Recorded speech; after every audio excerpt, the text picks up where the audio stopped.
buenas noches. Continuamos con nuestra tercer Pentecostés en este septenario que estamos haciendo en preparación para Pentecostés.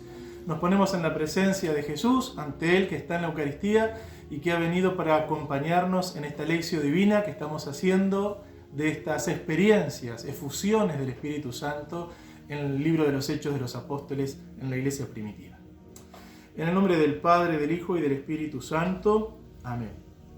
Señor Jesús, venimos a tus pies con tu palabra para poder interiorizar en nosotros esta fuerza renovadora de tu Espíritu, que aún en medio de las persecuciones y aún en medio de las comunidades alejadas de la fe, quiere obrar en nosotros para el anuncio del Evangelio.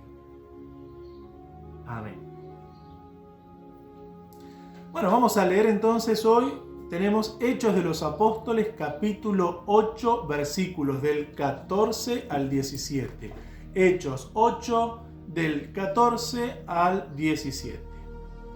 Cuando los apóstoles que estaban en Jerusalén oyeron que los samaritanos habían recibido la palabra de Dios, les enviaron a Pedro y a Juan. Estos, al llegar, oraron por ellos para que recibieran el Espíritu Santo, porque todavía no había descendido sobre ninguno de ellos, sino que solamente estaban bautizados en el nombre del Señor Jesús. Entonces les impusieron las manos y recibieron el Espíritu Santo. Palabra de Dios. Te alabamos, Señor.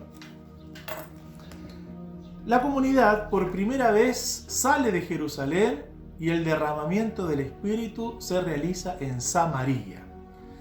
Conocemos nosotros la diferencia entre los judíos y los samaritanos. No se llevaban bien por tradiciones antiquísimas cuando las distintas civilizaciones fueron invadiendo Palestina. Los habitantes judíos de Jerusalén se fueron casando con personas que no eran judías y eso hizo como una impureza en la sangre de los samaritanos y por eso eran considerados impuros por los habitantes de Jerusalén, ¿no? Por toda la parte de la Judea.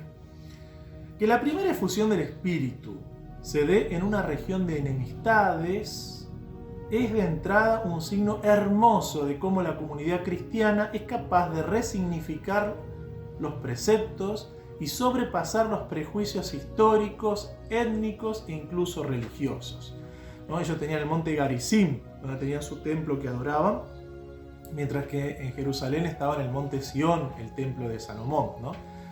Hay diferencias, y qué hermoso es saber que también en las comunidades, a pesar de tener diferencias, el Espíritu Santo, como pasó en la primitiva comunidad, en la comunidad apostólica, en la iglesia apostólica, también obra en esos corazones. ¿Cuántas veces nos enojamos con el catequista, con el compañero de grupo, con este cura o con el otro cura, con esta religiosa? En ellos también el Espíritu Santo los eligió y también el Espíritu Santo está realizando su obra. También esas personas han estado a los pies de Jesús de Eucaristía y su vida es toda una historia que no conocemos, ¿no? Pero que también es querida por Dios, aunque nosotros estemos enemistados con ellos. Por eso este Pentecostés nos puede ayudar a contemplar también el obrar de Dios en el corazón de aquellas personas con las cuales no nos llevamos tan bien. Por eso, bien decía Pedro después del Pentecostés fundante, ¿no? En Hechos 2, del 17 al 18, decía: sucederá en los últimos días, dice Dios, derramaré mi espíritu sobre toda carne y profetizarán vuestros hijos y vuestras hijas, vuestros jóvenes verán visiones y vuestros ancianos tendrán sueños. Y yo sobre mis siervos y sobre mis siervas derramaré mi espíritu. Palabra de Dios, te alabamos, Señor. Vemos esta expresión de San Pedro que nos habla de que en todos el Espíritu Santo se derrama y en todos Dios quiere realizar la obra, su obra. Samaria aceptó la palabra de Dios gracias al diácono Felipe. Tenemos dos Felipes en la Biblia que no tenemos que confundirlos.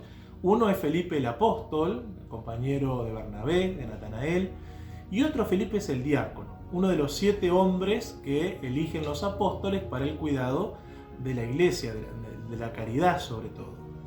Felipe, Nicanor, Pármenas, Nicolás, eran todos ese grupo que atendían a las viudas de origen griego de la primitiva comunidad.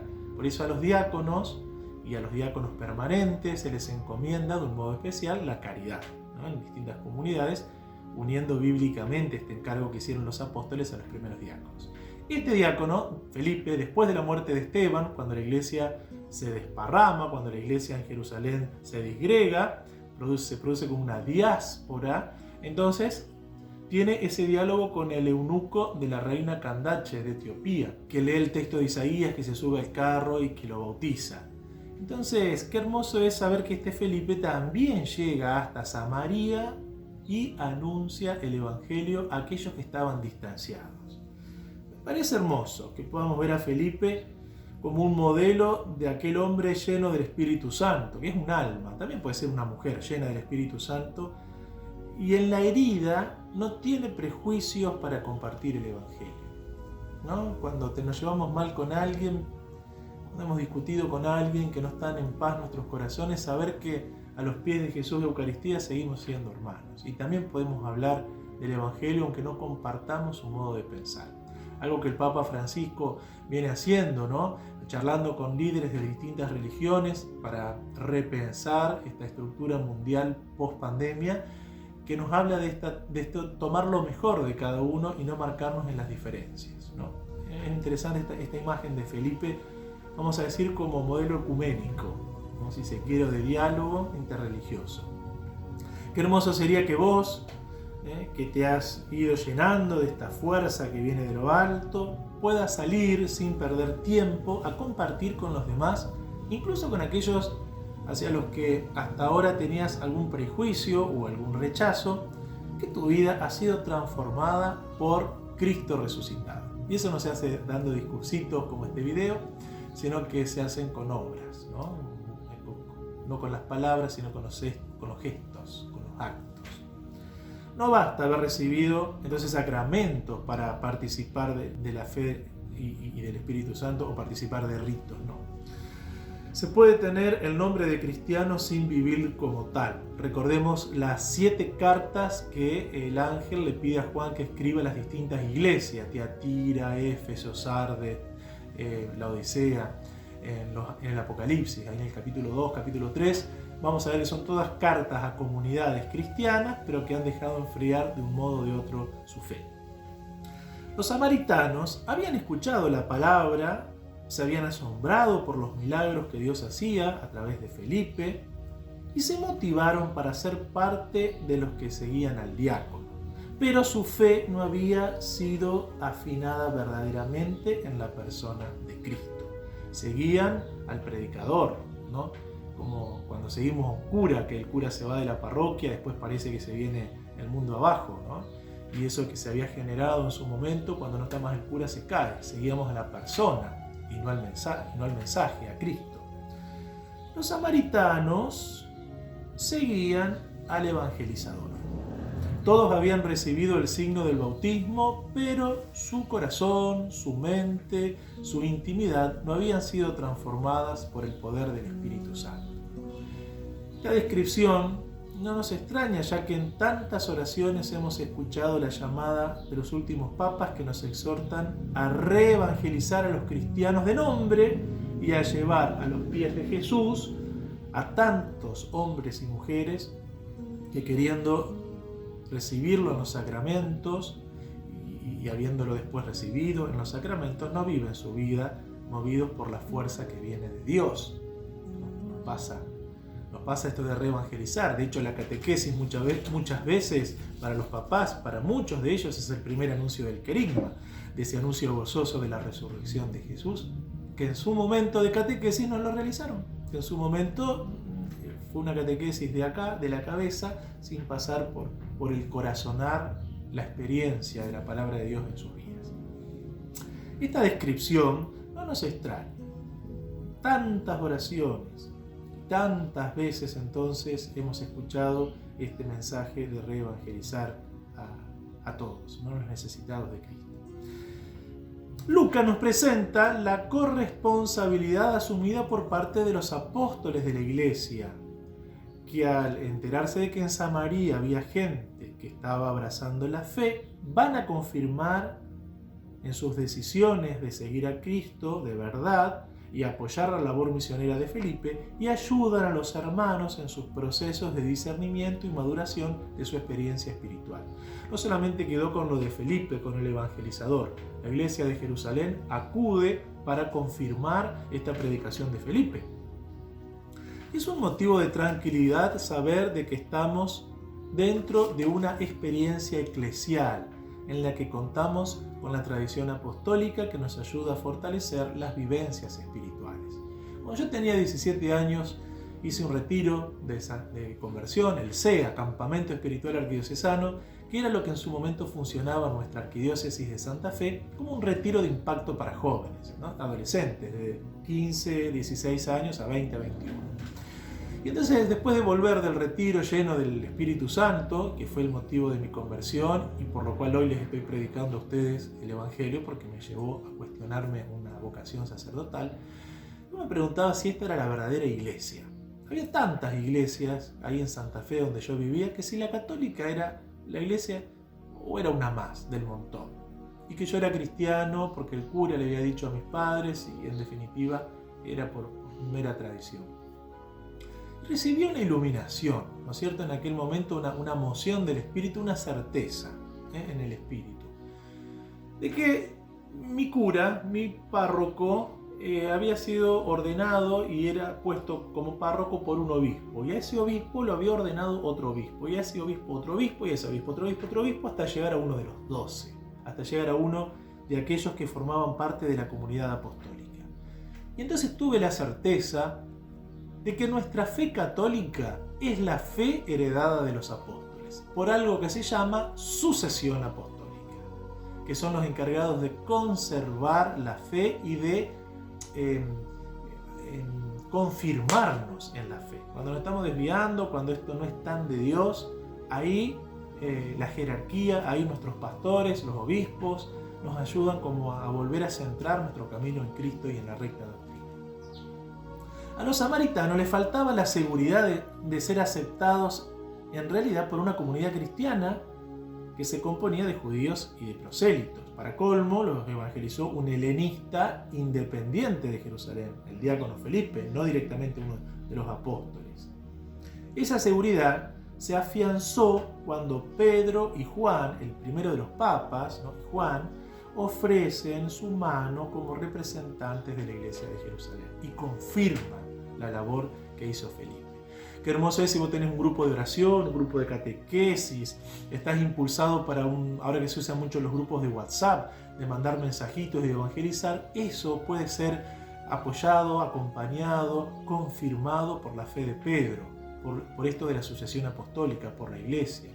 No buscar la evangelización por una tangente, sino encontrarnos en la comunión con el párroco, aunque no me caiga tan bien, del obispo, aunque no concuerde del todo, del papa, aunque haya algunas cosas que no me gusten y sean discutibles a mi criterio. No importa, saber que estamos confirmados en la fe por la sucesión apostólica, por esta estructura que tiene la iglesia, no como algo que asfixia, como pasó en el texto que estamos meditando en esta lección, sino como aquellos que centran nuestra fe, ¿no? Que confirman nuestra fe.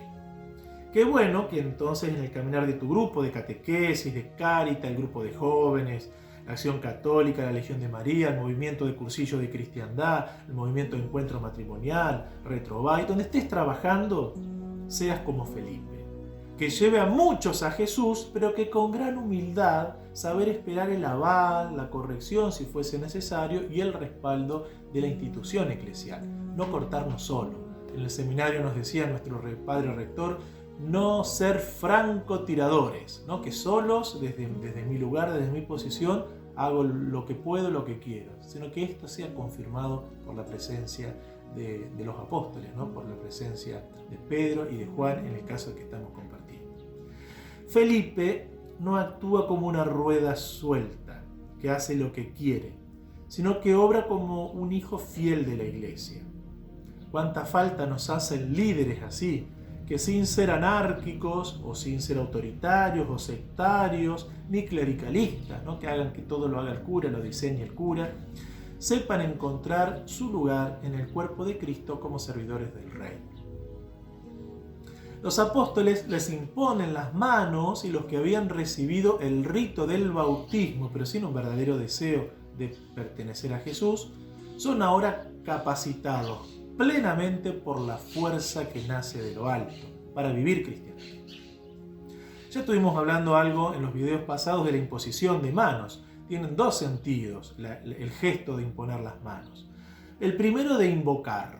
Invocar. Vocar, llamar, de ahí viene vocación, vocare, llamar para adentro. Invocar, por ejemplo, para las bendiciones, cuando pedimos al Señor benedicere, decir bien, pronunciar el nombre de Dios sobre las personas o las cosas.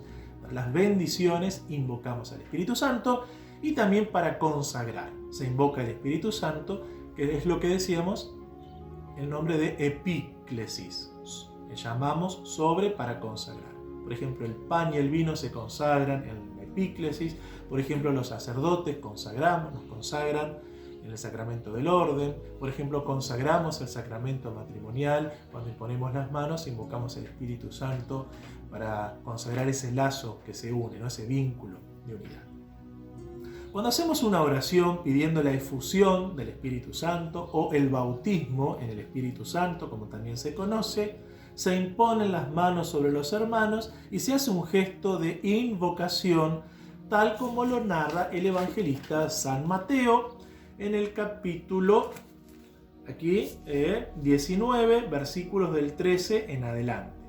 Dice: le trajeron entonces a unos niños para que le impusiera las manos y orara sobre ellos. Los discípulos lo reprendieron, pero Jesús les dijo: dejen a los niños, no les impidan que vengan a mí, porque el reino de los cielos pertenece a los que son como ellos. Y después de haberles impuesto las manos, se fue de allí. Palabra del Señor, gloria a ti, Señor Jesús. Por eso tenemos que tener mucho cuidado cuando recibimos una imposición de manos y qué es lo que se invoca. Actualmente está muy de moda el Reiki, ¿no es cierto?, donde se canalizan energías y los maestros que hacen Reiki imponen las manos. Tenemos que tener mucho cuidado porque hay mucho de energía vital de la persona que puede ser transferida o se puede invocar. ¿No? Hablando con algunos me decían: no, pero yo invoco, Padre, a Jesús para que venga. Claro, cuando uno invoca, está llamando ante el corazón, ante el alma de esta persona por la cual se está trabajando, haciendo Reiki. Pero claro, esa persona es muy receptiva a lo que se invoque. Y el diablo, que es padre de la mentira, muchas veces se puede filtrar como energía, como ángel de luz, como ser ascendido, como energía cósmica que vengo a canalizar. Y bueno, la persona puede sufrir alguna influencia por alguien que con muy buen tino, con mucho deseo de ayudar a otra persona, se le puede generar una infectación espiritual. Y bueno, esto es así, funciona así. Por eso, al invocar al Espíritu y al imponer las manos, cubrirnos con la sangre de Cristo y saber que lo que estamos haciendo es pedir esta presencia del Espíritu Santo, porque deseamos que esta persona, nuestro hermano, sea lleno del don de su Espíritu. Algo muy común en los grupos de la renovación carismática y en los grupos de oración, en las misas de sanación. Tertuliano, que es uno de los autores de los primeros siglos de la Iglesia, entre el año 160 y 220 vivió ahí, así que en el fin del siglo II y principio del siglo III, decía él que al imponer las manos, la carne es sombreada por la imposición de manos para que el alma sea iluminada por el Espíritu, ¿no? Se sombrea la carne, se hace sombra sobre la carne para que el alma sea iluminada por el Espíritu. Aunque pareciera obvio, quiero aclarar que el gesto de la imposición de manos debe evidenciar la presencia pacificadora y amorosa de Dios. Eso es orar. Es decir, que todo el griterío, la histeria colectiva, la falta de paz, el desorden, la zozobra, la manipulación psicoafectiva que se puede sufrir en algunos grupos, y bueno, esto no habla de la presencia de Dios, eso no es de Dios. El Espíritu Santo es un espíritu de orden y un espíritu de paz. Así como en Samaria, a pesar de que había una discordia de corazón con los habitantes de Jerusalén, el Espíritu Santo pone orden y pone paz. A este respecto, dice el padre Reinero Cantalamessa, ya que la simplicidad es la marca de la acción divina, hay que procurar mantenerla intacta al conferir la efusión del Espíritu. En efecto, la simplicidad debe resplandecer en todo, en la oración, en los gestos, nada de cosas teatrales o de gestos excitados, ¿no? Es un gran predicador de la Casa Pontificia que nos da como estos tips para el momento de hacer la efusión del Espíritu, la imposición de manos, lo que se tiene que dar. En conclusión, que cada vez que se vaya a imponer las manos, como hicieron Pedro y Juan, a estos que habían sido bautizados por el diácono Felipe en Samaria, se tenga presente que debe hacerse en un ambiente de profunda oración gozosa, pacífica y esperanzadora. De la manera más simple es como se transmite el amor de Dios, porque el amor de Dios es simple, que viene a llenarnos con su presencia. Por eso, ante la presencia de Jesús, Eucaristía, te invito a que culminando ya este video hagamos nuestra oración, ¿no? Un poco recogiendo todas estas impresiones que nos regaló este texto del Alexio que hemos compartido en estos momentos.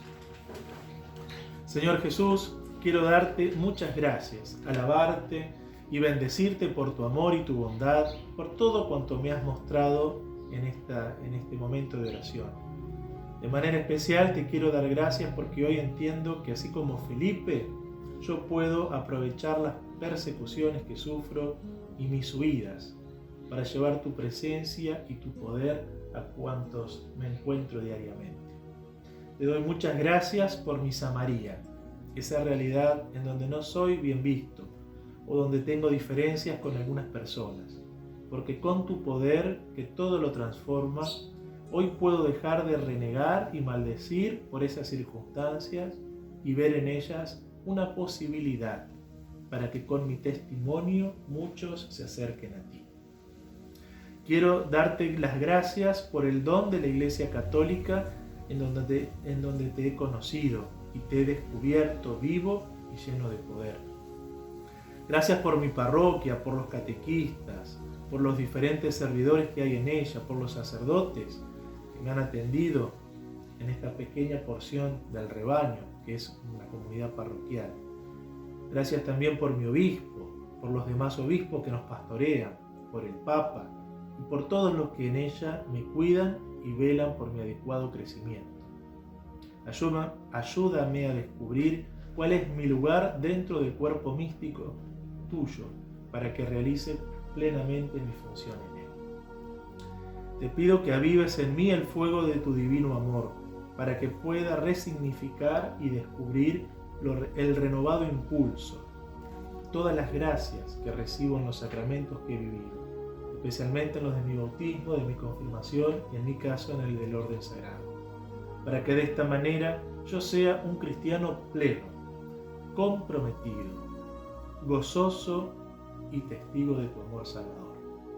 Finalmente te suplico que me des la gracia de la efusión del bautismo en el Espíritu, para que pueda imponer mis manos sobre todos aquellos que lo necesiten, sobre todos los enfermos. Por eso te doy gracias a vos, que eres el único digno de recibir toda gloria y honor. Amén. Bendito y alabado sea Jesús en el santísimo sacramento del altar. Sea por siempre bendito y alabado Jesús sacramentado. Ahora te invito a que después de ver el video vayas al apunte, al correspondiente a esta tercera efusión del Espíritu y puedas responder a lo que me hace hacer el texto, esas pequeñas preguntas que nos van a guiar en nuestra oración. Que el Espíritu Santo entonces continúe preparando nuestros corazones y en cada uno de estos Pentecostés que vamos desgranando, dados en la iglesia primitiva, podamos también nosotros refletir nuestras vidas y esperar con alegría el Pentecostés que vendrá este año, ¿no? Este domingo de Pentecostés, en donde el Espíritu Santo descenderá sobre todos con fuerza y con unción. Que el Señor te bendiga, nos encontramos mañana y acordate, sé santo.